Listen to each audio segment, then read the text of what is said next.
Hi friends, welcome back to my channel. ಇವತ್ತು ನಾವು white pulao ಮಾಡೋಣ. ಬನ್ನಿ, ರುಚಿಕರವಾದ ವೈಟ್ ಪಲಾವ್ನ ಯಾವ ರೀತಿ ಮಾಡೋದಂತ ನೋಡ್ಕೊಂಬರೋಣ. ಇದು ಒಂದು ಸಲ ಮಾಡ್ಕೊತೀನಿ, ಎಲ್ಲೂ ಹೆವಿ ಮಸಾಲ ಅಂತ ಅನಿಸೋದೇ ಇಲ್ಲ, ಅಷ್ಟೊಂದು ಟೇಸ್ಟಿಯಾಗಿರ್ತದೆ.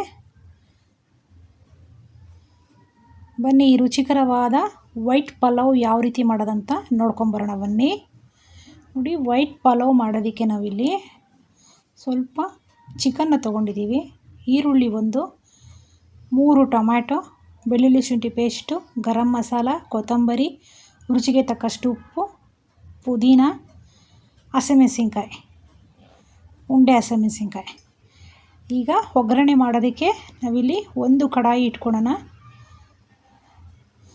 ಒಂದು ದೊಡ್ಡದಾದ ಕಡಾಯಿ ಇಟ್ಕೊಳ್ಳೋಣ. ಕಡಾಯಿ ಚೆನ್ನಾಗಿ ಬಿಸಿ ಆಗಲಿ. ಇಲ್ಲಿ ವೈಟ್ ಪಲಾವ್ ಮಾಡೋದಕ್ಕೆ ನಾವಿಲ್ಲಿ ಪುದೀನಾನ ಕಟ್ ಮಾಡ್ಕೊಂಡಿದ್ದೀವಿ, ಕೊತ್ತಂಬರಿನೂ ಸಹ ಕಟ್ ಮಾಡ್ಕೊಂಡಿದ್ದೀವಿ, ಟೊಮ್ಯಾಟೊನೂ ಸಹ ಕಟ್ ಮಾಡ್ಕೊಂಡಿದ್ದೀವಿ, ಈರುಳ್ಳಿನೂ ಸಹ ಕಟ್ ಮಾಡ್ಕೊಂಡಿದ್ದೀವಿ. ಯಾವುದನ್ನು ರುಬ್ಬಾಕಿಲ್ಲ ನಾವಿಲ್ಲಿ, ಬೆಳ್ಳುಳ್ಳಿ ಶುಂಠಿ ಪೇಸ್ಟ್ ಮಾತ್ರ ತೊಗೊಂಡಿರೋದು. ಇಲ್ಲಿ ಒಗ್ಗರಣೆ ಮಾಡೋದಕ್ಕೆ ನಾವಿಲ್ಲಿ ಒಂದು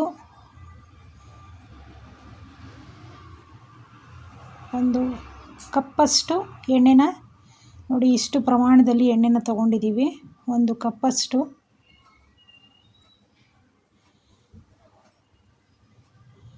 ಈಗ ಎಣ್ಣೆ ಚೆನ್ನಾಗಿ ಬಿಸಿಯಾಗಿದೆ ನೋಡಿ, ಈ ರೀತಿ.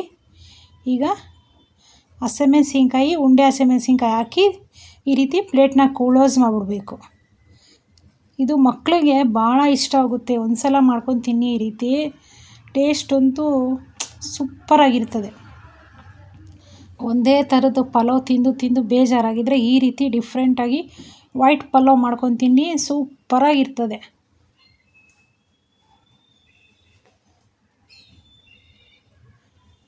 ನೋಡಿ, ಇವಾಗ ಈ ಹಸಿಮೆಣಸಿನ್ಕಾಯಿ ಎಲ್ಲ ಸಿಡಿತದೆ, ಅದಕ್ಕೋಸ್ಕರ ಈ ರೀತಿ ಪ್ಲೇಟ್ನ ಕ್ಲೋಸ್ ಮಾಡಿದ್ದೀನಿ. ಹಸಿಮೆಣಸಿನ್ಕಾಯಿ ಸಿಡಿದಷ್ಟೇ ಖಾರ ಬರೋದು. ಇನ್ನೆಲ್ಲೂ ಖಾರದ ಪುಡಿ ಆಗಲಿ, ಅರಿಶಿನ ಪುಡಿ ಆಗಲಿ ಯಾವುದನ್ನು ನಾನಿಲ್ಲಿ ಸೇರಿಸ್ಕೊಂಡಿಲ್ಲ. ನೋಡಿ, ಈ ರೀತಿಯಾಗಿ ಸಿಡಿತದೆ ನೋಡಿ, ಅದಕ್ಕೋಸ್ಕರನೇ ಪ್ಲೇಟ್ ಕ್ಲೋಸ್ ಮಾಡೋದು ನಾನು. ಈಗ ಕಟ್ ಮಾಡ್ಕೊಂಡಿರೋಂಥ ಪುದೀನ, ಬೆಳ್ಳುಳ್ಳಿ ಶುಂಠಿ ಪೇಸ್ಟು, ನಾನಿಲ್ಲಿ 1 ಸ್ಪೂನಷ್ಟು, ದೊಡ್ಡ ಸ್ಪೂನಿಂದ 1 ಸ್ಪೂನಷ್ಟು ಬೆಳ್ಳುಳ್ಳಿ ಶುಂಠಿ ಪೇಸ್ಟು, 1 ಕಪ್ಪಷ್ಟು ಕೊತ್ತಂಬರಿ, 1 ಕಪ್ಪಷ್ಟು ಪುದೀನನ ಸಣ್ಣದಾಗಿ ಕಟ್ ಮಾಡ್ಕೊಂಡಿದ್ದೆ, ಅದು, ಈರುಳ್ಳಿ ಒಂದು ದೊಡ್ಡ ಸೈಜ್ ನೋಡಿ, ಈ ರೀತಿಯಾಗಿ ಉದ್ದುದ್ದಾಗಿ ಕಟ್ ಮಾಡ್ಕೊಂಡಿದ್ವಿ. ಈರುಳ್ಳಿನೂ ಸಹ, ಅದನ್ನು ಸಹ ಹಾಕಿ ಈ ರೀತಿಯಾಗಿ ಸ್ವಲ್ಪ ಹೊತ್ತು ಎಣ್ಣೆಯಲ್ಲಿ ಹುರ್ಕೊಬೇಕು.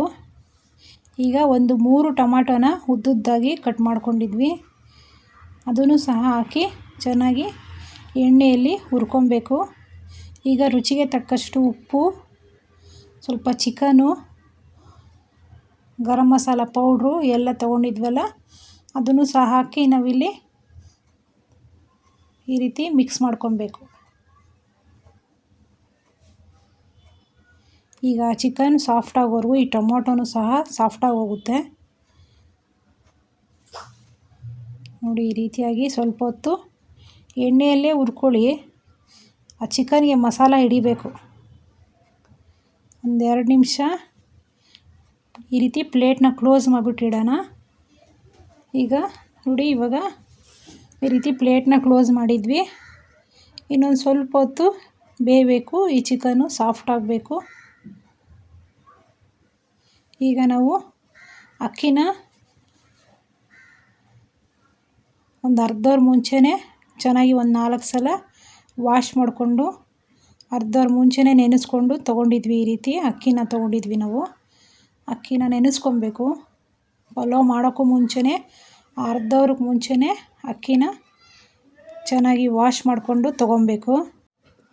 ನೋಡಿ, ಈ ರೀತಿಯಾಗಿ ತಿರುಗಿಸ್ಕೊಡ್ಬೇಕಾ. ಚಿಕನ್ ಎಲ್ಲ ಜೊತೆಗೆ ಬೇಯಬೇಕು, ಮಸಾಲೆ ಎಲ್ಲ ಹಿಡಿಬೇಕು. ಅದಕ್ಕೋಸ್ಕರ ಒಂದು ಸ್ವಲ್ಪ ಹೈ ಫ್ಲೇಮಲ್ಲೇ ಇಟ್ಕೊಂಡು ಬೇಯಿಸ್ಕೊಳ್ಳಿ. ನೀರನ್ನ ಸೇರಿಸೋ ಅವಶ್ಯಕತೆ ಏನಿಲ್ಲ.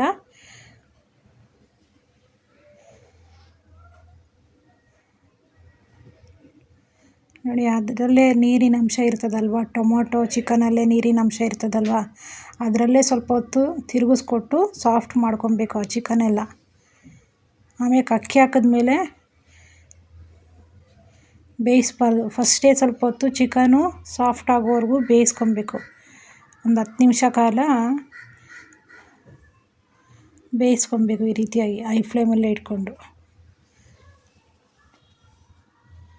ನೋಡಿ, ಈ ರೀತಿಯಾಗಿ ಬೇಯ್ತಾ ಇದೆ ನೋಡಿ. ಬೇಕಾದರೆ ಕುಕ್ಕರಲ್ಲೂ ಸಹ ಮಾಡ್ಕೊಬೋದು ನೀವು. ಕುಕ್ಕರಲ್ಲೂ ಮಾಡೋದಕ್ಕಿಂತ ಈ ರೀತಿ ಪಾತ್ರೆಯಲ್ಲೇ ಮಾಡ್ಕೊಳ್ಳಿ, ಈ ರೀತಿ ಕಡಾಯಿಯಲ್ಲೇ ಮಾಡ್ಕೊಳ್ಳಿ, ತುಂಬ ಟೇಸ್ಟಿಯಾಗಿ ಬರ್ತದೆ ನೋಡಿ. ಈಗ ಚಿಕನು ಸಾಫ್ಟಾಗಿ ಆಗಿದೆ. ಇವಾಗ ನಾವಿಲ್ಲಿ ಅಕ್ಕಿನ ಒಂದು ಅರ್ಧ ಅವರ್ ಮುಂಚೆನೇ ನೆನೆಯಕ್ಕೆ ಹಾಕ್ಕೊಂಡಿದ್ವಲ್ಲ, ಅದನ್ನು ಒಂದು 3ರಿಂದ 4 ಸಲ ವಾಶ್ ಮಾಡಿಕೊಂಡು ತೊಗೊಂಡಿರಬೇಕು. ಈಗ ಬರೀ ಅಕ್ಕಿನ ಸೇರಿಸ್ಕೊಳ್ಳಿ. ಈ ರೀತಿಯಾಗಿ ನೀರು ಹಾಕೋಕ್ಕೂ ಮುಂಚೆನೇ ಅಕ್ಕಿನ ಸೇರಿಸ್ಕೊಂಬಿಡಿ. ಒಂದು ಅರ್ಧ ಅವರ್ ನೆನೆಯಕ್ಕೆ ಹಾಕಿರ್ತೀವಲ್ಲ, ಸಣ್ಣದಾಗಿ ತುಂಬ ಟೇಸ್ಟಿಯಾಗಿ ಆಗುತ್ತದೆ. ನಿಮಗೆ ಬೇಕಂದರೆ ಜೀರಾ ರೈಸು ಸಹ ಸೇರಿಸ್ಕೊಬೋದು. ನಾನಿಲ್ಲಿ ಊಟದ ಅಕ್ಕಿನೇ ಸೇರಿಸ್ಕೊಂಡಿದ್ದೀನಿ. ಇಲ್ಲಿ ನೋಡಿ, ಈ ರೀತಿ ಅರಿಶಿನ ಪುಡಿ ಎಲ್ಲ ಹಾಕ್ಬಾರ್ದು, ವೈಟ್ ಪಲಾವ್ ಆಗೋದಿಲ್ಲ. ನೋಡಿ, ಈ ರೀತಿ ಅಕ್ಕಿನೆಲ್ಲ ಸೇರಿಸ್ಕೊಳ್ಳಿ. ಎಲ್ಲೂ ಮಸಾಲ ಹೆವಿ ಅನಿಸೋದಿಲ್ಲ, ತುಂಬ ಟೇಸ್ಟಿಯಾಗಿರ್ತದೆ ಇದು.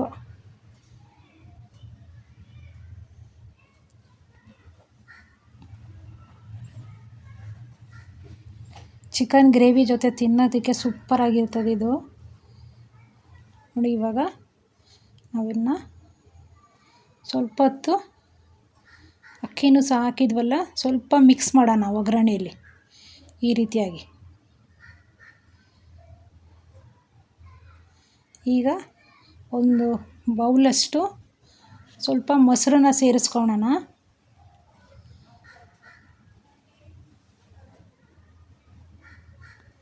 ಒಂದು ಅರ್ಧ ಲೋಟದಷ್ಟು ಮೊಸರನ್ನ ಸೇರಿಸ್ಕೊಂಡಿದ್ದೀನಿ ನಾನಿಲ್ಲಿ. 100 ಗ್ರಾಮಷ್ಟು ಮೊಸರನ್ನ ಸೇರಿಸ್ಕೊಂಡಿದ್ದೀನಿ. ಈಗ ಅಳತೆಗೆ ತಕ್ಕಷ್ಟು ನೀರನ್ನ ಸೇರಿಸ್ಕೊಳ್ಳೋಣ. ಇಲ್ಲಿ 1 ಲೋಟ ಅಕ್ಕಿಗೆ 3 ಲೋಟದಷ್ಟು ನೀರನ್ನ ಸೇರಿಸ್ಕೊಬೇಕು. ನೀವು ಎಷ್ಟು ಪ್ರಮಾಣದಲ್ಲಿ ಅಕ್ಕಿ ಸೇರಿಸ್ಕೊತೀರೋ ಅಷ್ಟು. ಕುಕ್ಕರಲ್ಲಿ ಹಾಕಬೇಕಂದ್ರೆ 1 ಲೋಟ ಅಕ್ಕಿಗೆ 2 ಲೋಟ ನೀರನ್ನ ಸೇರಿಸಿ ವಿಸಿಲ್ ಮಾಡಬೇಕಾಗುತ್ತೆ.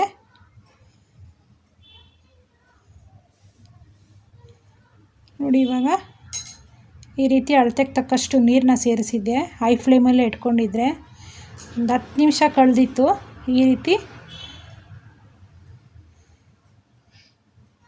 ಈ ರೀತಿಯಾಗಿ ರೆಡಿಯಾಗಿದೆ. ಈಗ ಇನ್ನೊಂದು 10 ನಿಮಿಷ ಕಾಲ ಹೈ ಫ್ಲೇಮಲ್ಲೇ ಇಟ್ಕೊಳ್ಳೋಣ. ಆ ಗಂಜಿ ಎಲ್ಲ ಕರೆಕ್ಟಾಗಿ ಹೊಂದ್ಕೊಬೇಕು.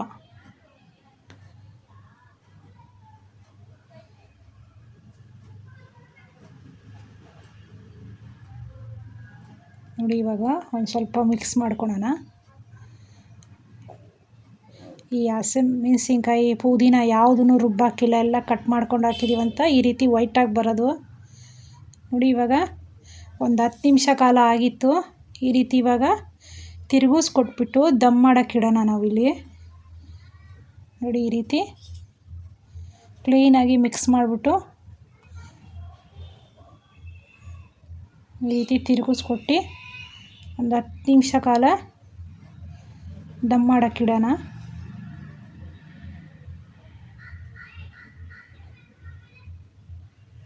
ಈಗ ಒಂದು ಸ್ವಲ್ಪ ಬಿಸಿ ಬಿಸಿಯಾಗಿದ್ದಾಗಲೇ, ಈಗ ಈ ರೀತಿ ಇದ್ದಾಗಲೇ ದಮ್ ಆಗೋಕ್ಕೂ ಮುಂಚೆನೇ, ಒಂದು 2 ನಿಮಿಷದ ಮುಂಚೆನೇ ಸ್ವಲ್ಪ ತುಪ್ಪ ಸೇರಿಸ್ಕೊಳ್ಳೋಣ ಮೇಲೆ. ಒಂದು 2 ಸ್ಪೂನಷ್ಟು ತುಪ್ಪನ ಈ ರೀತಿ ಎಲ್ಲ ಕಡೆನೂ ಸೇರಿಸ್ಕೊಂಬಿಡೋಣ ನಾವಿಲ್ಲಿ. 2ರಿಂದ 3 ಸ್ಪೂನಷ್ಟು ತುಪ್ಪನ ಎಲ್ಲ ಕಡೆ ಹಾಕ್ಬಿಟ್ಟು ಈ ರೀತಿ ಒಂದು 5 ನಿಮಿಷ ಕಾಲ ಸಣ್ಣ ಉರಿಯಲ್ಲಿ ಇಟ್ಬಿಟ್ಟು ದಮ್ ಮಾಡೋಕ್ಕೆ ಇಡೋಣ ಇದನ್ನು. ನೋಡಿ ಇವಾಗ ದಮ್ ಆಗಿದೆ ಇದು. ಈಗ ಬಿಸಿ ಬಿಸಿಯಾದ ವೈಟ್ ಕಲರ್ ಪಲಾವ್ ರೆಡಿಯಾಗಿದೆ. ಇದು ಮಕ್ಳಿಗಂತೂ ಫೇವ್ರೇಟ್. ಇದು ತುಂಬ ಇಷ್ಟಪಟ್ಟು ತಿಂತಾರೆ. ನೋಡಿ ಈ ರೀತಿ ಮಾಡಿಕೊಡಿ, ಮಕ್ಳಿಗಂತೂ ಭಾಳ ಇಷ್ಟಪಟ್ಟು ತಿಂತಾರೆ. ಈ ರೀತಿ ಮಾಡುವಾಗ ಇದಕ್ಕೆ ಚಿಕನ್ ಗ್ರೇವಿ ಇರಬೇಕು. ನೋಡಿ ಎಲ್ಲೂ ವಿಡಿಯೋನ ಸ್ಕಿಪ್ ಮಾಡಿದಿರ ನೋಡಿ. Thank you for watching this video. ನಮ್ಮ ಚಾನಲ್ನ ಸಬ್ಸ್ಕ್ರೈಬ್ ಮಾಡ್ಕೊಳ್ಳಿ.